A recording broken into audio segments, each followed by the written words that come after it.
So, I got something super interesting for you today on Local Linguists podcast. We're gonna dive into something that's, really fascinating, the whole art of localization. Oh, yeah.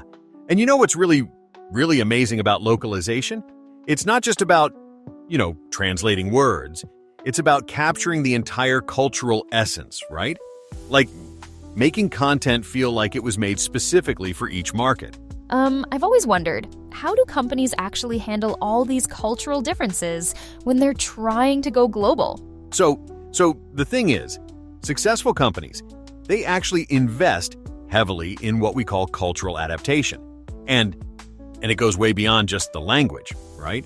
They look at everything from, colors to symbols to even the way people interact in different cultures.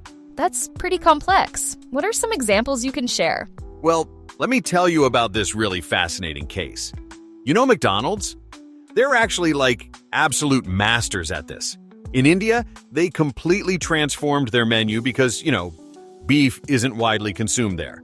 So they created the Makaloo Tikki, and it became this huge hit because it really resonates with local tastes. So it's not just about avoiding cultural mistakes then? Exactly. It's about creating this genuine connection, right? Take gaming companies, for instance. When they localize games, they're not just translating dialogue. They're actually adapting storylines, character designs, and even the gameplay mechanics to match different cultural preferences. What about the challenges? What makes localization so tricky? The biggest challenge, and I mean the absolute biggest, is maintaining the original message while making it culturally relevant. Some concepts just don't exist in other cultures, right? And sometimes what's completely normal in one culture might be totally offensive in another. Are there any recent trends you've noticed in localization? Oh, absolutely. The whole AI and machine learning thing is really shaking things up. But here's the interesting part.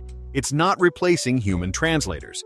Instead, it's helping them work more efficiently, Because at the end of the day, you still need that human touch to really understand those subtle cultural nuances.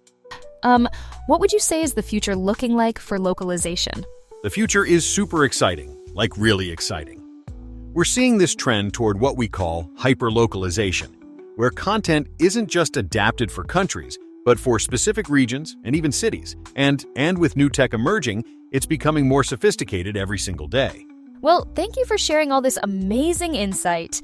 Really opened my eyes to how complex and important localization is. Thanks for having me. And remember, everyone, in today's global marketplace, localization isn't just nice to have. It's absolutely essential for success. It's about creating these meaningful connections across cultures, and that's what makes it so fascinating.